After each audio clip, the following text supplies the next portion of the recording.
സാറേ, ഞങ്ങൾ മുല്യന്മാരെടുത്തും തങ്ങന്മാരെടുത്തും സ്വാമിമാരെടുത്തൊക്കെ കുറേ കൊണ്ടുപോയി, ഒരു മാറ്റമില്ല. മോൻ്റെ മാഷ് പറഞ്ഞിട്ടാണ് ഇങ്ങോട്ട് കൊടുക്കുന്നത്. നിങ്ങൾ ഈ മൊയ്ലിയന്മാരുടെ അടുത്തും സ്വാമിമാരുടെ അടുത്തും തങ്ങന്മാരുടെ അടുത്തൊക്കെ കൊണ്ടുപോയ നേരം കൊണ്ട് ഇദ്ദേഹത്തെ നേരത്തെ ഇവിടെ കൊണ്ടുവന്നിരുന്നെങ്കിൽ എന്നേ ഇത് ഭേദപ്പെട്ടേനും. നമുക്ക് ശരിയാക്കാം.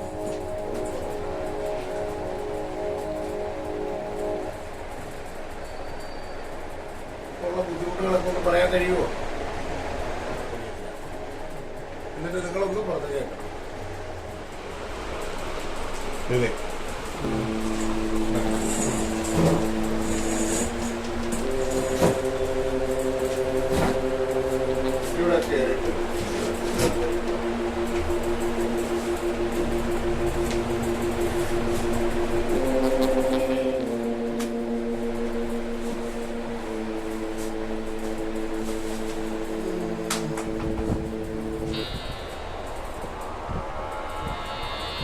വായന്ന് വിളിച്ചേ, വായന്ന് വിളിക്ക്.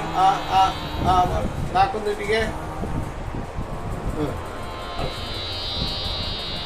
കള്ളം കൂടെ ഒന്നുകൂടെ. നിങ്ങളെൻ്റെ ഈ കയ്യിലേക്ക് ഒന്ന് നോക്കിയേ, ഈ കയ്യിലേക്ക് നോക്കിയേ. ഉറക്കം വരുന്നുണ്ടോ? ഉറക്കം വരുന്നുണ്ടോ? നിങ്ങളിപ്പോൾ ഉറങ്ങുകയാണ്, നിങ്ങൾ നല്ല ഉറക്കത്തിലാണ്. എന്താ പേര്? ഷറഫ്.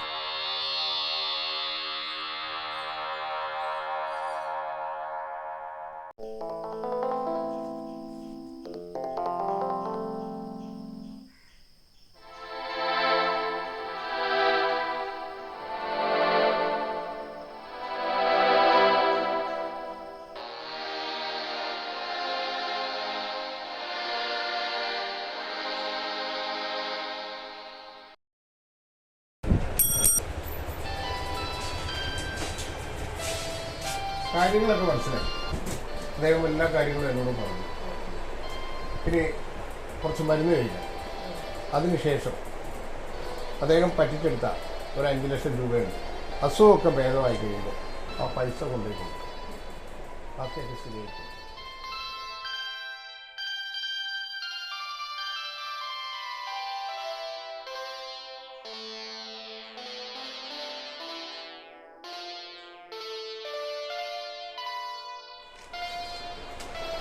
ഈ ഗുളിക രാവിലെ വൈകും. 1 മാസം കഴിഞ്ഞ് നേരത്തെ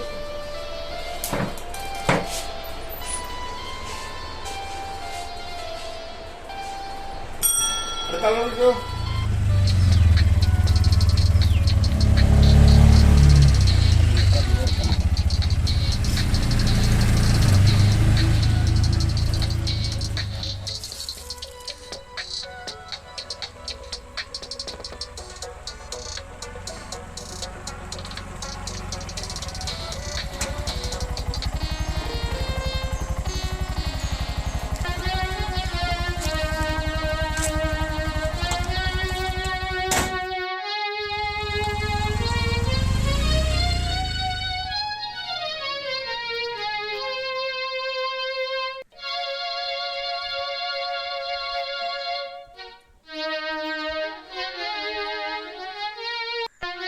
അച്ഛാ,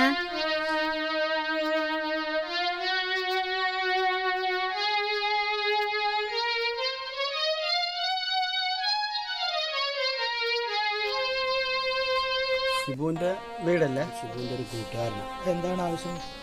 നമുക്കൊന്ന് അകത്തിരുന്ന് സംസാരിക്കാം. ആയിക്കോട്ടെ, അകത്തോട്ട് കേൾക്കും.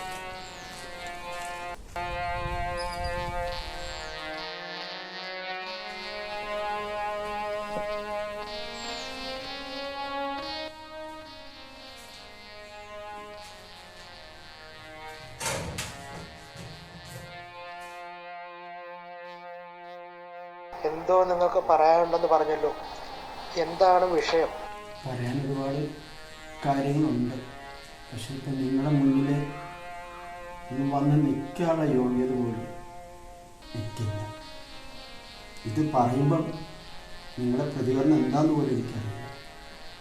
പക്ഷെ എൻ്റെ സാഹചര്യമായിരിക്കും അങ്ങനെ ആയിപ്പോയി. നിങ്ങളെ മോന് നിങ്ങളിൽ നിന്ന് വിട പറയാൻ അവൻ മരണപ്പെടാൻ ഉള്ള കാരണക്കാരാണ് ഞാൻ.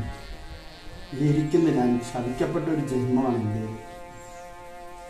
ഞാൻ കാരണമാണ് അവൻ നിങ്ങൾക്ക് നഷ്ടപ്പെട്ടത്. എന്റെ മകൻ മരണപ്പെട്ടത് നീ കാരണമാണെന്ന് പറഞ്ഞല്ലോ, അതെന്താണ് കാരണം? അവൻ ഗൾഫിൽ പോകാമെന്ന് പറഞ്ഞ് എന്നെ വന്ന് കണ്ടിരുന്നു. വിസയ്ക്ക് വേണ്ടി എൻ്റെ കയ്യിൽ കുറച്ച് പൈസ ഏൽപ്പിച്ചിരുന്നു. ആ പൈസ ഞാൻ തിരുമലയാണ്. അന്ന് എൻ്റെ മോളുടെ കല്യാണമാണ് എൻ്റെ മുന്നിലുണ്ടായിരുന്നത്. ഞാനൊന്നും ചോദിച്ചില്ല. ആ പൈസ തിരുമലയും. പിന്നെ അവനെപ്പറ്റി അന്വേഷിച്ചു.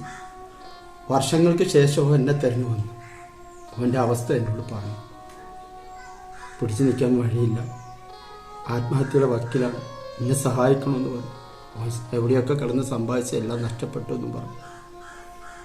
എന്നിട്ട് ഞാൻ അവന് ആ പൈസ തിരിച്ചു കൊടുക്കാൻ വേണ്ടി പല വഴികളും നോക്കി. ഒന്നും നടന്നില്ല. ഒടുവിൽ എൻ്റെ വീണ്ടും മുറ്റത്ത് വന്നു. പോയി നിങ്ങളുടെ മുന്നിൽ ഞാൻ കെട്ടിത്തിന്നൊരു വാക്കുണ്ട്. അതേപടി അങ്ങ് ചെയ്ത് കളഞ്ഞ് ആ പാവം. എനിക്ക് നിങ്ങളുടെ മുന്നിലിരിക്കാനുള്ളൊരു യോഗ്യത പോലും ഇല്ല. അവന് പകരമാകാൻ എന്നെ കൊണ്ട് കഴിയില്ല. നിങ്ങളുടെ മോൻ നഷ്ടപ്പെട്ട് പൂർണ്ണ ഉത്തരവാദി ഈ പാവിയായ ഞാൻ തന്നെയാണ്. ശപിക്കപ്പെട്ടൊരു ജന്മമാണ് എൻ്റെത്. എന്നെ ശപിക്കരുത് അച്ഛ. അവന് പകരം ഞാൻ പോകാൻ ആഗ്രഹിച്ചതാണ്. പക്ഷെ എൻ്റെ കുഞ്ഞുങ്ങളെ ഓർത്തിട്ടാണ് ഞാനത് ചെയ്യാതിരുന്നത്. എന്നെ നിങ്ങൾ ശപിക്കരുത്.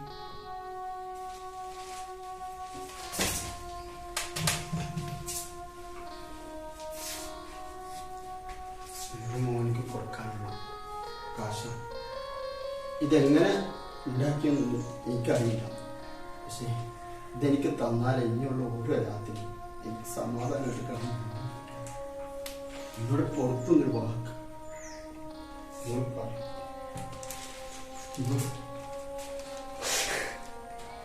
എന്നോട് ക്ഷമിച്ചെന്ന് പറയച്ച. എന്നോട് ക്ഷമിച്ചെന്ന് പറയച്ച. എനിക്ക് ശാപം കിട്ടില്ല. മരിച്ചു